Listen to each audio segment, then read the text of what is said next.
क्योंकि अगर 2026 की जनगणना से हो तो उस समय ओबीसी का भी रेशियो आ जाएगा, क्योंकि उसमें जाति जनगणना भी है। फिर राहुल गांधी को एक बैठे बैठाए मुद्दा बीजेपी दे देगी कि एससी को आरक्षण दे रहे हैं तो ओबीसी को भी दीजिए। फिर कहीं ना कहीं वो बात आ जाएगी कि जो महाराष्ट्र में तब हुआ था, जिसकी जितनी आबादी उसकी उतनी, तो शायद उससे भी बचना हो सकता है।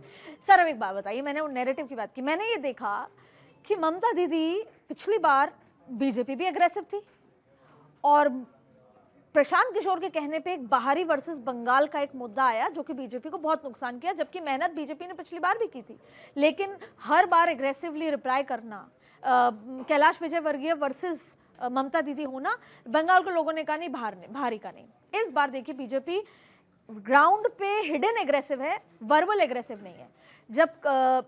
जब भी प्रेस कॉन्फ्रेंस होती है, कुछ होता है, सुकांत मजूमदार होंगे या मतलब लोकल लोग ही जवाब देंगे, बंगाली भाषा में जवाब देंगे। तो बहुत अपनी गलतियों से सीखना बीजेपी को आता है। अब सर आपसे सवाल ये है कि ममता दीदी का ये कहना कि आपका मछली बात खत्म हो जाएगा और बीजेपी का मछली के साथ प्रोटेस्ट कर, इस सब आप कैसे देख रहे हैं? ममता दीदी कॉन्शियसनेस देखिए कि अब ये कहना पड़ रहा है, जबकि त्रिपुरा में सरकार है बीजेपी के, असम में है, जिसको जो खाना है वो खा रहा है, जिसको जो भाषा बोलनी है वो बोल रहा है। लेकिन ये नैरेटिव देना कि तुम्हारा तो खाना और भाषा चली जाएगी, ये ममता दीदी की आप कहीं ना कहीं वो देख रहे हैं डेस्परेशन? मेरे ख्याल में जहाँ तक मेरी नॉलेज है, किसी भी जो चार्टर होता है या आप बोलिए कि जो अपन चुनाव से पहले जो अपना मैनिफेस्टो तैयार करते हैं, मेरे ख्याल में मैंने तो आज तक ये पढ़ा नहीं है कि बीजेपी ने ऐसे कहीं कहा होगा कि भाई मछली बंद कर देंगे या कुछ कर देंगे। और मज़े की बात है कि आप और देखिए कि बंगाल में हिंदू मछली खाते हैं, वहाँ पर मछली को एक मांस की तरह समझा ही नहीं जाता, पूजा में चढ़ाई जाती है। तो खाली ये कि मछली चली जाएगी, मेरे को नहीं लगता। और खाने के ऊपर तो आज तक कोई संविधान में ऐसी कोई चीज़ नहीं है। अगर मेरे को अगर एप्पल पसंद है, आपको अगर कोई दूसरा फल पसंद है, आपको तीसरा फल पसंद है, तो कोई भी पार्टी मेरे ख्याल में इस लेवल पे नहीं आएगी कि आप खाएंगे भी मेरी पसंद से। ऐसा तो आज तक कभी हुआ नहीं, ना कभी होगा, ना ये कभी मुद्दा रहा है। एक्चुअली डाइवर्ट जब करना हो, देखिए हमारे लॉ में मैं आपको एक प्रोफेशनल बात बताता हूँ। हमें जब हम आर्गूमेंट करते हैं, फॉर्चुनेटली बहुत हाई प्रोफाइल केसेस किए हैं मैंने नेशनल लेवल के। हमें जब हम शुरू में पढ़ते थे, एजुकेशन कुछ ऐसी जगह से ली, फिर हार्वर्ड तक से कोर्स किए, तो हमें बेसिकली सिखाया क्या गया?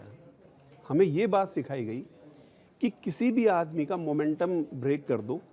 एक एडवोकेट जो अच्छे से एक बात को अच्छे से आर्गू कर रहा है और जज का और उसका कॉन्टेक्ट बन रहा है, तो एक अच्छे एडवोकेट का क्या काम होना चाहिए वहाँ पे जो विपक्ष में खड़ा है? उसकी डिरेल करना नहीं, उसकी कॉन्टिन्यूटी को ब्रेक कर दो। उससे क्या होगा? उसका ध्यान उस पर्टिकुलर उससे करके वो भटक जाएगा। तो एक्चुअल मुद्दा कुछ और होगा और आप चले किधर और जाएंगे। तो उससे अल्टीमेटली क्या हुआ कि वो जज उस बजाय कि एक्चुअल मुद्दे पे रहता, वो दूसरे डाइवर्जन हो जाएगा। इसी तरह ये मैं कोरिलेट इसलिए कर रहा हूँ, एक मुद्दा किसका है कि आपके लॉ एंड ऑर्डर का, आपके बांग्लादेशी कितने घुसे हुए हैं, आपके लॉ एंड ऑर्डर में कितनी प्रॉब्लम है, रेप्स आपके यहाँ पर एन नंबर ऑफ रेप्स हैं, मर्डर्स आपके यहाँ पर हैं। अब ये तुरंत इमीडिएटली जो ये लेटेस्ट जजेस का किस्सा आ गया, अपॉइंटमेंट का किस्सा आ गया, एन नंबर ऑफ कानून में प्रक्रिया है। मैं तो ये कह रहा हूँ कि केजरीवाल के टाइम में मैंने मूव कर दिया था। इनफैक्ट केजरीवाल सबसे ज़्यादा मुझसे ही परेशान थे, क्योंकि मैं हर दूसरे दिन PIL लगाता था। और तो यहाँ पर भी 356 धारा है, उससे अगर कोई भी पॉलिटिकल पार्टी या स्टेट गवर्नमेंट अगर अपना काम तरीके से नहीं कर रही है, तो संविधान में प्रोविज़न है कि आप उस पर्टिकुलर स्टेट की जो असेंबली है उसको भंग कर दें और उसके ऊपर राष्ट्रपति शायद बहुत आसान होता केंद्र के लिए, कई बार ऐसा इंसिडेंट हुआ, लेकिन तब शायद सिंपैथी ममता के लिए आ जाती, इसलिए केंद्र सरकार ने कभी नहीं। आप मुझे बताइए, आप चाहते हैं कि बांग्लादेश के साथ आज की डेट में हमारे क्या रिलेशंस हैं? It's a open secret. आप क्यों चाहते हैं कि बांग्लादेशी जो बाहर का नागरिक है, जो हमारे यहाँ का नागरिक नहीं है, वो यहाँ आए? अगर कल को आप कुछ करके और वापस से जिस तरह से आप आए हैं उसी तरह चले भी गए, अल्टीमेटली नुकसान किसका हो रहा है? वहाँ के लोकल लोगों का।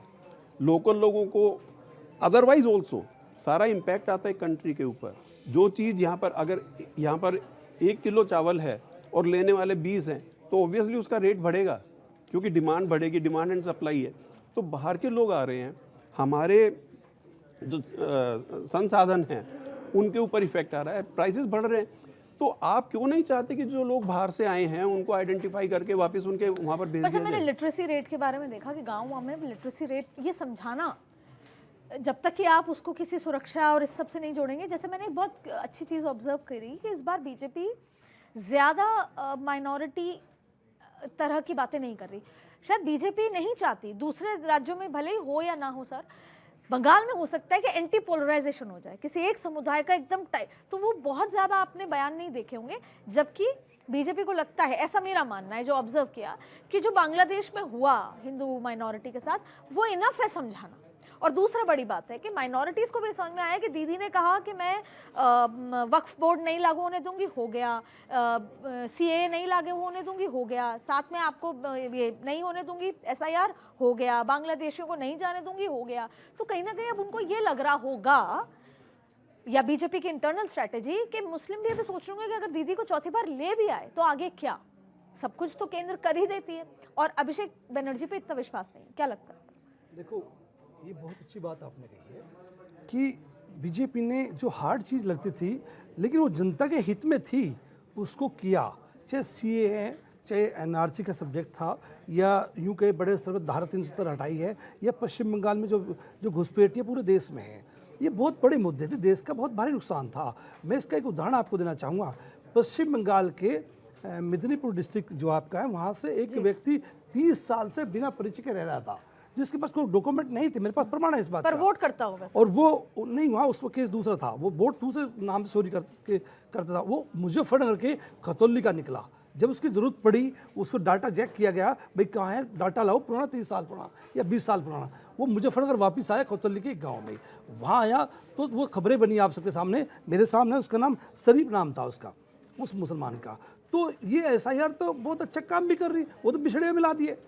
हम तो इस रूप में भी देखेंगे उसको, वो तो बिछड़े हुए मिले ना। लेकिन अगर आप उसको हम ये कहेंगे नहीं जी वो डाटा चेक करके नुकसान कर रही, अरे भाई डाटा चेक करके आपकी जो पहचान है उसको सामने तो ला रही है, नुकसान क्या है उसमें? तो उससे पता लगता है पश्चिम बंगाल में जो बाहर से कितने लोग आए, जो आपने कहा भी है वो है कितने।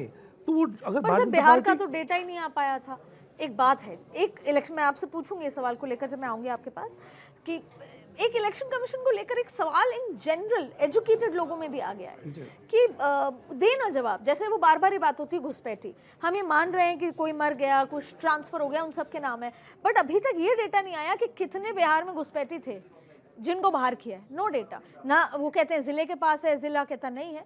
तो वो खैर मैं आपके पास आऊंगी, लेकिन उसके अलावा सर, जैसे आपने जो एक बताया ये बहुत अच्छी बात है, लेकिन इसके साथ साथ बीजेपी और मोर्चे पर काम कर रही है, जो है सरकारी कर्मचारी, पुलिस वाले। इस बार थोड़ी न्यूट्रल लगी पुलिस, DGP बदलने से पहले भी बहुत सारी यात्राएं निकली।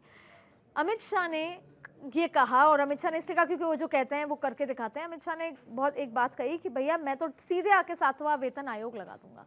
इसका सरकारी कर्मचारियों के ऊपर कितना साइकोलॉजिकल फर्क आपको देखने को मिलेगा वोटिंग पैटर्न? बहुत ज़्यादा फर्क देखने को मिलेगा दीदी, क्योंकि देखिए साफ सी कहानी है कि एक जैसे कर्मचारी तो उस पर आश्रित जो है उसका पूरा परिवार हो गया।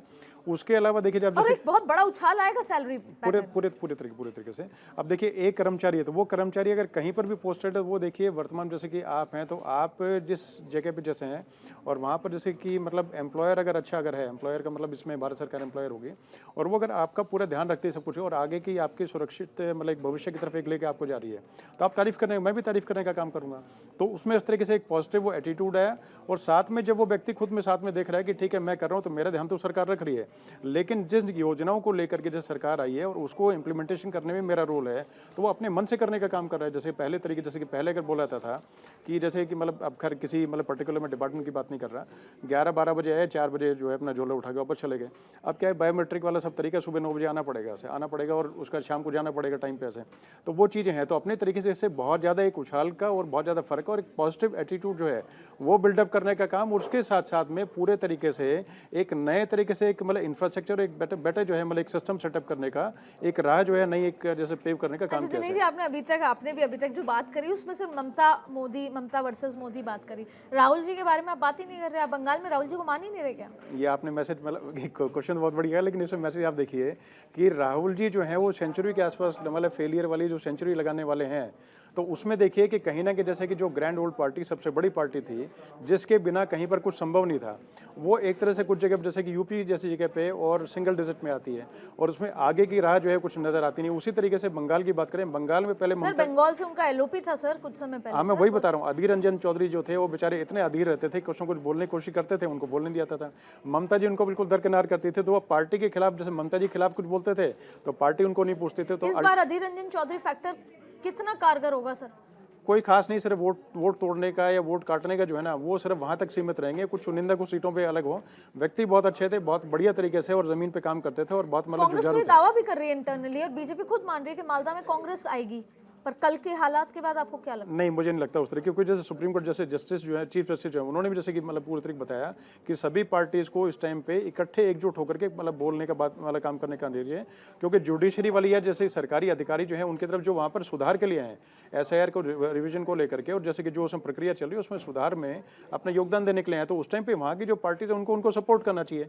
अगर कोई सांसद का घेराव करते तो देखिए पक्ष अलग रहता, क्योंकि वो एक परिवार का सदस्य है, वहाँ की जनता ने उनको चुन के भेजा, उनके साथ शिकायत होते हैं, घेर के 3 दिन बैठाए रखो, चाय पानी पिलाओ, छाछ पिलाओ, उसको कोई दिक्कत नहीं है। लेकिन अधिकारी जो है वो बल्कि उसमें से एक अधिकारी के साथ 5 साल का उसका मतलब बच्चा भी है, तो उसको लेकर के और 11 बजे चीफ जस्टिस को फोन करना पड़ता है वहाँ के चीफ सेक्रेटरी को। Clearly it's a law and order issue. हाँ, तो वो पूरी तरीके से वो